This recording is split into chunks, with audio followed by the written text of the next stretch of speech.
तो फिल्म की शुरुआत होती है 1980s में। ये जमाना था जब लोग लुटेरों से डरा करते थे, क्योंकि लुटेरे लोगों का माल चुराने के बाद उनकी जान भी ले लिया करते थे। जिस तरह अभी परमिस नाम का लुटेरा करता है, वो अपने साथी के साथ मिलकर यहाँ 3 लोगों को मार देता है और उसके बाद उनका सारा सामान लूट लेता है। अपना काम खत्म होने के बाद चलते हुए ये लोग एक ऐसी जगह पर आ जाते हैं जहाँ पर लकड़ियों से घेरे बनाए गए थे और वहाँ जगह जगह इंसानी खोपड़ियां लटकी हुई थी। इससे पहले कि परमिस और उसका साथी कुछ समझ पाते, कोई परमिस के साथी के ऊपर हमला कर देता है। इस तीर के ऊपर की तरफ भी इंसानी हड्डी लगी हुई थी। परमिस तो अपने दोस्त को भी बचाना चाहता था, लेकिन वो तो मौके पे मर गया।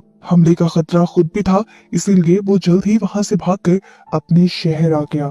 परमिस अपना सारा लूटा हुआ सामान छुपा देता है, लेकिन उसकी बदकिस्मती कि उसे ये सब करते हुए शेरिफ का असिस्टेंट देख चुका था और उसने अब ये सारी बात आकर शेरिफ को बताई, जिसका नाम था हंट। उसने बताया कि मुझे लगता है कि परमिस एक लुटेरा है, क्योंकि वो अपना सामान छुपा रहा था। ये दोनों फैसला करते हैं कि अगर ऐसी ही बात है तो ये लोग परमिस को पकड़ेंगे। हंट अपने असिस्टेंट के साथ बाहर में आ जाता है जहाँ पर परमिस बैठा हुआ था। इन्होंने जाते ही उसे नहीं पकड़ा, बल्कि हंट ने पहले बैठकर उसके काम के मुतालिक सवाल करना शुरू किए और जब देखा कि परमिस घबरा गया है तो उसका शक यकीन में बदल गया। इससे पहले कि वो परमिस को पकड़ता, परमिस उठकर वहां से भाग गया और उसे रोकने के लिए शेरिफ ने पीछे से उसकी टांगों पर गन चलाकर उसे वहीं पे रोक दिया। जख्मी होकर वो यही गिर गया। अब क्योंकि ये सारा काम बाहर के सभी लोगों के सामने हुआ था, तो सभी लोग ये जान गए कि परमिस एक लुटेरा है। यहाँ पर हम एक जॉन नाम के आदमी को देखते हैं जो परमिस को जख्मी देखकर उसके लिए परेशान हो जाता है और उसकी मदद के लिए शहर में डॉक्टर ढूंढने के लिए जाता है। इस शहर में सिर्फ एक ही डॉक्टर थी और हमें दिखाया गया कि उसके हस्बैंड को भी बहुत ज्यादा चोट लगी हुई है। उसकी टांग बुरी तरह जख्मी थी, जिसका इलाज वो खुद कर रही थी। लेकिन अब क्योंकि ये एक इमरजेंसी थी, इसीलिए वो अपने हस्बैंड से परमिशन लेकर जॉन के साथ पुलिस स्टेशन आ जाती है। पुलिस स्टेशन आकर देखा कि हालात तो उससे कहीं ज्यादा खराब है। परमिस की टांग उसकी सोच से ज्यादा जख्मी थी, जिसे ट्रीट करने में उसे तकरीबन पूरी रात लग सकती थी और उसके बाद भी वो कब ठीक होगा ये भी वो नहीं बता सकती थी। डॉक्टर अपने काम में लग जाती है और सीन कट होकर हमें दूसरी तरफ एक लड़के को दिखाया जाता है। वो अपने फार्म हाउस में किसी काम के लिए जा ही रहा था कि एकदम से उसे घोड़ों के तेज भागने की आवाज सुनाई दी। वो जब चेक करने गया तो सामने का मंजर काफी अजीब था। उसके सामने इस वक्त जो इंसान थे वो हम जैसे बिल्कुल नहीं लग रहे थे। इससे पहले कि वो कुछ सोचता और वहां से भागता, ये लोग उसे पकड़कर मार डालते हैं और बहुत ही ज्यादा बेरहमी से उसके जिस्म को जगह जगह से जख्मी करते हुए। असल में ये लोग आए थे परमिस का पीछा करते हुए। ये लोग असल में थे कैनिबल्स, यानी इंसानों का गोश्त खाने वाले। खैर, सुबह हो जाती है और हम शेरिफ को अपने घर पे दिखते हैं। एक आदमी घबराया हुआ उसके घर आता है और उसे खबर देता है कि उसने फील्ड्स में एक आदमी को मरा हुआ देखा है और उसकी लाश की हालत बहुत ही ज्यादा खराब है। वो बताता है कि मैं इस सब की रिपोर्ट करने के लिए पुलिस स्टेशन भी गया था, लेकिन वहां जाकर मैंने देखा कि वहां कोई भी नहीं है, यहाँ तक के कैदी भी नहीं। यह सुनकर शेरिफ के होश उड़ गए, लेकिन वो फिर भी पहले गया फील्ड्स में। उसने लड़के की बॉडी चेक की जो अब मर चुका था और फिर वो गया पुलिस स्टेशन और वहां जाकर देखा कि सब लोग सच में गायब थे। इसी पुलिस स्टेशन की छानबीन करने पर उसे यहाँ से एक तीर भी मिलता है जो उन्हीं कैनिबल्स ट्राइब का था। शेरिफ को इसके बारे में कोई आइडिया नहीं था, लेकिन वो जानता था कि इस जगह एक इंसान है जो इसके बारे में सब बता देगा, और वो थे प्रोफेसर। वो प्रोफेसर के पास इस तीर को ले जाने से पहले डॉक्टर के घर जाता है और उसके हस्बैंड को ये शॉकिंग न्यूज देता है कि उसकी वाइफ रात ही पुलिस स्टेशन से गायब हो गई है। ये सुनकर उसके हस्बैंड के तो होश ही उड़ गए। शेरिफ उसे कहते हैं, तुम घबराओ नहीं, मैं उनका सुराग लगा कर रहूंगा। परेशान आर्थर अब शेरिफ का पीछा करने लगा। वो बाहर में आए जहां उन्हें प्रोफेसर मिल गए। उन्होंने प्रोफेसर को ये तीर दिखाया, जिसे देखकर प्रोफेसर भी परेशान हो गए।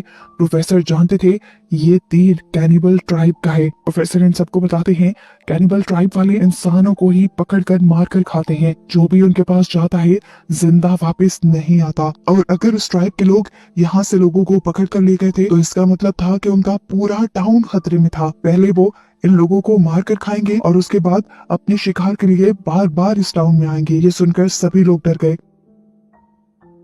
डॉक्टर के हस्बैंड को तो सिर्फ अपनी वाइफ की थी। वो किसी भी हाल में अपनी वाइफ को बचाना चाहता था, इसीलिए वो शेरिफ के साथ उसके मिशन पे चलने का डिसाइड करता है, जिस मिशन में ये लोग सब लोगों को बचाने के लिए उस कैनिबल ट्राइब की तरफ जाने वाले हैं। अपने घोड़ों पर बैठ गए, चलते चलते रात हो गई, ये लोग थक भी गए थे। ये लोग यहाँ सोने का डिसाइड करते हैं। जॉन को इस तरह सफर करने का काफी आइडिया था कि लोग रात में जहाँ सो रहे थे, जॉन ने उसके इर्द गिर्द एक वायर लगा दी थी ताकि कोई भी अगर उनकी तरफ आने लगे तो इस वायर की आवाज से ये लोग जाग जाए। रात में ये वायर बजती भी है, लेकिन वहाँ जानवर के अलावा कोई नहीं था। यहाँ तक का इनका सफर काफी शांत रहता है और अगली सुबह ये दोबारा अपना सफर शुरू कर देते हैं और देखने को मिलता है कि डॉक्टर का हस्बैंड, जिसकी टांग पहले से ही खराब थी, उसकी टांग का जख्म और बिगड़ने लगा था, उसमें इन्फेक्शन होने लगी थी और उसे बहुत ज्यादा दर्द हो रहा था। शेरिफ ने उसे कहा भी कि तुम चाहो तो यहीं पे अपना सफर रोक सकते हो, लेकिन वो रुकने को तैयार नहीं था और इन्हीं के साथ सफर करता रहता है। रात होने पर दोबारा इन्हें अपना सफर रोकना पड़ता है। आज रात इनके साथ बहुत अजीब होता है। इनके सामने दो लोग आने लगते हैं जिन्हें हंट अपनी बंदूक दिखा के कहता है वहीं पे रुक जाओ, अगर तुम्हारे पास कोई हथियार है तो नीचे फेंक दो। लेकिन इन लोगों ने कहा नहीं, हमारे पास कोई हथियार नहीं। ये कहने के बावजूद वो उनकी तरफ बढ़ते रहे। पीछे से जॉन ने एकदम से उन दोनों को शूट करके मार दिया और ये देखकर हंट को गुस्सा आ गया कि उसने तो बेकसूर लोगों को मार दिया था। पर जॉन ने कहा हम जिस सफर पे निकले हैं, हम कोई भी खतरा मोल नहीं ले सकते। उसका कहना ठीक भी था। जब पास जाकर इन लोगों ने उन दो आदमियों को चेक किया, वो सच में लुटेरे थे और उनके पास हथियार भी थे। अगर जॉन उन्हें ना मारता तो वो इन्हें मार देते। ये लोग अब टेंशन फ्री होकर सो जाते हैं, लेकिन आज तो शायद इनकी किस्मत ही खराब है। एक और मर्तबा लुटेरे इनके ऊपर हमला करते हैं और चुपके से इनका सामान लूट लेते हैं। वो तो इनके घोड़े भी ले जा रहे थे, लेकिन जॉन का घोड़ा जो बहुत ज्यादा लॉयल था, वो उनके साथ जाने को तैयार ही नहीं हुआ। इसलिए उन लोगों ने उस बेचारे घोड़े को बुरी तरह जख्मी कर दिया। और जब जॉन और बाकी लोगों को, जिनको उन लुटेरों ने बेहोश कर दिया था, होश आया तो ये सब देखकर वो बहुत ज्यादा शौक रह गए। जॉन को तो अपने घोड़े की हालत देखकर बहुत ज्यादा दुख हो रहा था। एक वही तो इस दुनिया में उसका दोस्त था, साथी था, और अब जितनी वो तकलीफ में था, जॉन से देखा ही नहीं गया। इसलिए जॉन ने उसे शूट करके उसकी सफरिंग, उसका दर्द खत्म कर दिया। अब सुबह हो चुकी थी। सफर तो इन्हें कंटिन्यू करना था, लेकिन बगैर घोड़ों के अब सिर्फ इनके पास एक ही रास्ता था कि ये पैदल चले। लेकिन डॉक्टर के हस्बैंड की टांग बहुत ज्यादा खराब थी, वो ज्यादा पैदल नहीं चल सकता था। इसीलिए बाकी सब लोग उसे वहीं पे रुकने का कहते हैं और उसे पेन किलर भी दे देते हैं। अब क्योंकि आर्थर यानी उस डॉक्टर का हस्बैंड पीछे रह गया था, तो ये लोग सफर में जैसे जैसे आगे बढ़ रहे थे तो पीछे पत्थरों से अपने निशान छोड़ते जा रहे थे, ताकि वो जैसे ही ठीक हो तो इनका पीछा कर कर इन तक पहुंच सके। कुछ ही देर चलने के बाद आखिर इनका सफर खत्म हुआ। ये लोग उस कैनिबल ट्राइब तक पहुंच गए थे जो इनका असल जगह था। इनके वहां जाते ही सबसे पहले इनके सामने एक कैनिबल आ जाता है, जिसे हंट अपनी बंदूक से शूट कर देता है। गोली की आवाज सुनकर और कैनिबल्स इधर आ जाते हैं और अपने अजीबोगरीब हथियारों से इनके ऊपर हमला करना शुरू कर देते हैं। इन अजीब हथियारों के साथ तो इन लोगों को उन कैनिबल्स से लड़ना भी नहीं आ रहा था। जॉन बहुत ज्यादा जख्मी हो गया। जॉन की हालत अब ऐसी नहीं रही थी कि वो लड़ सके, इसीलिए शेरिफ और उसका साथी जॉन को वहीं छोड़ देते हैं और उसकी हिफाजत के लिए उसे एक गन भी दे देते हैं। देखने को मिला कि जॉन बहुत ज्यादा बहादुर था। अपने मरने से पहले भी उसने अपने सामने आने वाले 3 कैनिबल्स को शूट करके मार डाला और आखिर में फिर खुद भी मर गया। यहाँ शेरिफ और उसका साथी जो चालाकी से कैनिबल ट्राइब के केव के अंदर जाने वाले थे, वो उन्हीं के हाथों पकड़े गए। वो ले जाकर उन्हें एक जेल में बंद कर देते हैं, जहाँ सामने वाले जेल में बाकी लोग भी कैद थे, लेकिन ये लोग सिर्फ 2 ही थे। शेरिफ पूछता है कि परमिस कहाँ है, तो डॉक्टर ने बताया कि उसे तो ये कैनिबल्स मारकर खा चुके हैं और अब बस हम 2 बचे हैं। ये बात सुनकर शेरिफ और सब लोग घबरा गए। इतनी ही देर में यहाँ पर एक कैनिबल आया और अपनी अजीब सी सीटी से उसने यहाँ सबको बुला लिया, जिसके बाद उसने जेल से बाहर निकाला, उसके कपड़े उतारे और 2 कैनिबल्स ने टांगों से पकड़कर बेदर्दी से उसे दरमियान से चीर दिया। इस भयानक मंजर से ये लोग घबरा जाते हैं। इनको कुछ समझ नहीं आ रहा था कि ये लोग क्या करें, लेकिन फिर भी शेरिफ को उम्मीद थी कि आर्थर यानी डॉक्टर का हस्बैंड उन्हें बचाने जरूर आ जाएगा। डॉक्टर ने पूछा आर्थर कहाँ है, तो शेरिफ ने बताया कि वो तुम्हें बचाने के लिए हमारे साथ ही आ रहा था, लेकिन उसकी टांग का जख्म बहुत ज्यादा बिगड़ गया, उसे दर्द होने लगा, इसीलिए हम उसे रास्ते में छोड़ आए। ये सुनकर डॉक्टर गुस्से से पागल हो गई और उन पर चिल्लाने लगी, तुम उसके साथ ऐसा कैसे कर सकते हो, इतनी खतरनाक जगह पे तुम उसे कैसे छोड़ के आ सकते हो। शेरिफ उसे समझाता है कि लड़ने का टाइम नहीं है, ये टाइम है मिलकर लड़ने का। शेरिफ डॉक्टर से पूछता है यहाँ कितने कैनिबल है, तो डॉक्टर बताती है यहाँ 15 से 12 कैनिबल कैनिबल्स है। अब क्योंकि हम देख चुके थे कि 3 कैनिबल्स को तो बाहर जॉन ही मार चुका था, तो बाकी यहाँ रह गए लगभग 12। अब अपने आप को यहाँ से रिलीज कराने के लिए ये लोग एक प्लान बनाते हैं। शेरिफ के पास वाइन थी जिसके अंदर ये लोग जहर मिला देते हैं और उसके लिए आपस में ही लड़ने लग जाते हैं। कैनिबल्स जैसे ये देखते हैं तो उन्हें लगता है कि जैसे वाइन नहीं कोई बहुत ही कीमती चीज है, इसीलिए वो उनसे छीन कर पी लेते हैं।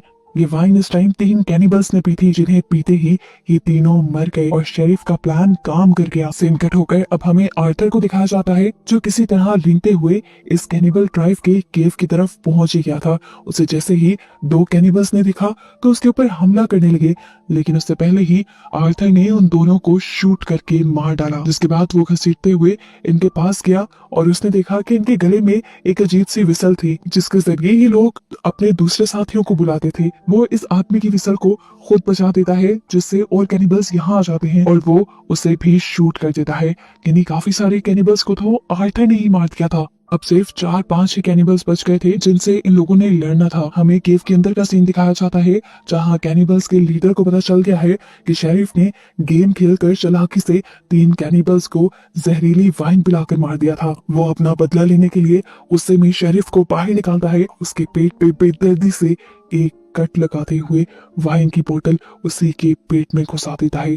इससे पहले कि वो उसके साथ और भी कुछ बुरा करते, इन्हें बाहर से एक गन शॉट की आवाज सुनाई थी। इस गन शॉट के जरिए असल में आर्थर ने ही एक कैनिबल को मारा था। सब कैनिबल्स ये देखने के लिए केव से बाहर निकल जाते हैं सिवाय एक के। ये बचा हुआ कैनिबल हंट की गर्दन के ऊपर पाँव रख देता है और हंट चला के दिखाते हुए इसका पाँव पकड़ते हुए ही इसे नीचे गिराकर खुद इसके ऊपर आकर इसे मार देता है। बाहर जो कैनिबल गया था उसे अब आर्थर ने मार दिया था, जिसके बाद आर्थर घसीटते हुए इस केव के अंदर आ गया। वो यहाँ शेरिफ से मिला और उसने शेरिफ को बताया कि उसने कितने कैनिबल्स को मार दिया है। शेरिफ ने अंदाजा लगा के बताया कि अब बस यहाँ पे 3 ही कैनिबल्स बचे हैं और मैं भी मरने ही वाला हूँ। एक काम करो, तुम सब यहाँ से भाग जाओ और मैं पीछे से इन तीनों कैनिबल्स को मार दूंगा। ये बहुत इमोशनल सीन था। ये लोग अपनी शादी को छोड़ना नहीं चाहते थे, लेकिन मजबूरी थी। जिसके बाद ये तीनों मिलकर यहाँ से बाहर निकलने लगे और ये लोग केव से काफी दूर आ गए और तभी इन्हें 3 गन शॉट्स की आवाजें सुनाई थी, जिसका मतलब था कि बचे हुए 3 कैनिबल्स को भी